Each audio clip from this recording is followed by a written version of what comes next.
Praise the lord. ప్రభువును రక్షకుడైనటువంటి యేసుక్రీస్తు శ్రేష్టమైన ఘనమైన నామములో మీ అందరికీ వందనాలండి. దైవ జనాంగమా, మరొక దినాన్ని, శ్రేష్ఠ దినాన్ని ప్రభు మనకు అనుగ్రహించి ఉన్నారు. ఈ దినం మనము యేసు ప్రభు శిష్యుడైనటువంటి తోమాను గురించి మనం నేర్చుకుందాం. తోమా, దిదుమ అనబడినటువంటి తోమా.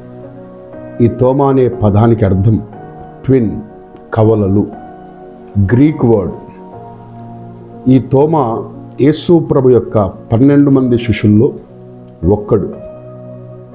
ఈ యొక్క తోమా ఒక అనుమానము లేక సందేహము కలిగినటువంటి వ్యక్తి. ప్రతి విషయంలో కూడా అనుమానాన్ని కలిగినటువంటి వ్యక్తిగా మనం చూస్తాం. యేసు ప్రభు యొక్క పునరుద్ధాన విషయంలో కూడా ఆయన అనుమానాన్ని వ్యక్తపరిచారు. అంతకంటే ముందు అతని గుణాన్ని మనం పరిశీలన చేస్తే, యోహాను సువార్త 11వ అధ్యాయము 16వ వచనంలో రాయబడినట్లుగా, యేసు ప్రభువుని చంపడానికి యూదులు వెతుకుతూ ఉన్నప్పుడు, లాజరు బలహీనుడిగా రోగి అయి ఉన్నప్పుడు అతని పరామర్శించడానికి వెళదామని అన్నప్పుడు శిష్యులందరూ కూడా, అయ్యా అక్కడ నిన్ను వాళ్ళు చంపుతారేమో అని భయాందోళనలో ఉన్నప్పుడు తోమా అంటాడు, పదండి మనము ఆయనతో పాటు చావడానికైనా మనం వెనుకాడకూడదు అన్నట్టుగా ధైర్యాన్ని ఇచ్చి శిష్యులందరినీ ధైర్యపరిచి యేసు ప్రభుతో పాటు తీసుకుని వెళ్ళినటువంటి వ్యక్తి. అదేవిధంగా ప్రభు ఎవరు అనేటువంటి సర్వసత్యాన్ని లోకానికి ఒక చిన్న ప్రశ్న ద్వారా ఆయన తెలియజేసినటువంటి వ్యక్తి. 14వ అధ్యాయం 5వ వచనంలో రాయబడినట్లుగా, అయ్యా ప్రభువా, మీరు వెళుతూ ఉన్నారు అంటున్నారు కదా, మరి మీరు వెళ్ళేటువంటి మార్గం మాకు తెలియకపోతే మేము ఎలాగొస్తాము? ఆ మార్గం ఏమిటో మాకు బోధించండి అని యేసు ప్రభు వారిని అడిగారు తోమా గారు. అప్పుడు యేసు ప్రభు చెప్తారు, సర్వలోకానికి ఒక సత్యాన్ని ఆయన బయలుపరిచాడు. నేనే మార్గాన్ని, నేనే సత్యాన్ని, నేనే జీవాన్ని, నా ద్వారా తప్ప ఎవడు కూడా తండ్రి యొద్దకు చేరలేడు. Praise the lord. కింది మాటల్లో పిలుపు కూడా అడుగుతాడు, అయ్యా మరి తండ్రి అంటున్నావు, తండ్రి ఎవరినో ఒకసారి మాకు చూపిస్తావా అంటే, యేసు ప్రభు చెప్పగానే చెప్తూ ఉన్నారు, నేనును తండ్రి ఏకమై ఉన్నాం. నన్ను చూచిన వాడు తండ్రిని చూచినట్లే, నన్ను చూచిన వాడు తండ్రిని చూచినట్లే, నేను ఆయనలో ఆయన నాలో మేము ఏకమై ఉన్నాం, కలిసి ఉన్నాము అని చెప్తున్నారు. జనాంగమా, దేవుని సన్నిధిలో తోమా యొక్క జీవితాన్ని మనం పరిశీలన చేస్తున్నాం. తోమా యొక్క చిన్న అనుమానం, చిన్న సందేహము సర్వ సమాజానికి, సర్వ సృష్టికి ఒక సత్యాన్ని బయలుపరిచింది.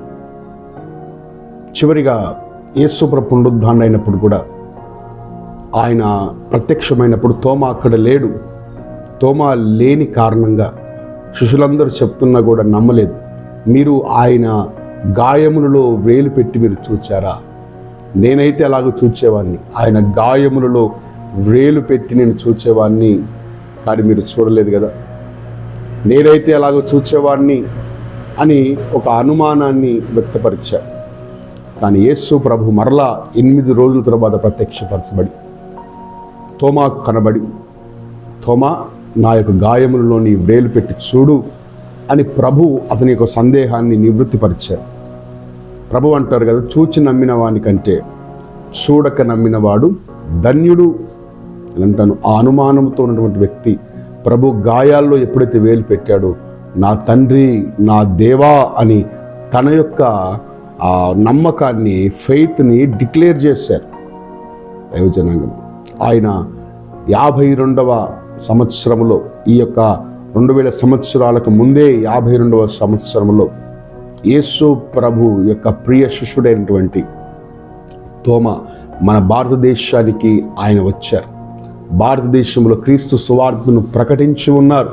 చాలామంది అనుకుంటారు బ్రిటిష్ వాళ్ళు తీసుకొచ్చారు ఆ క్రైస్తవ మతాన్ని అంటారు, కానీ ఇదిగో యేసు ప్రభు ప్రియ శిష్యుడు 52వ సంవత్సరములోనే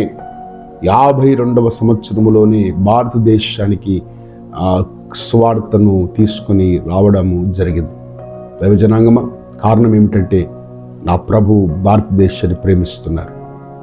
ఆయన మనందరినీ ప్రేమిస్తున్నారు. మనల్నే కాదు, సర్వమును, భూమి మీద ఉన్నటువంటి ప్రతి జాతిని, ప్రతి దేశమును ప్రేమిస్తున్నాడు. కారణం ఏమిటంటే మనందరినీ ఆయన సృష్టించాడు. సృష్టికర్త అయి ఉన్నారు కనుక ఇదిగో అనుమానాలు తొలగించుకోండి, సందేహాలు తొలగించుకోండి.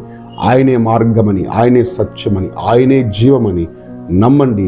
ప్రభు మీకు సమాధానము, నిత్య జీవము అనుగ్రహించి నడిపించునుగాక. Praise the lord.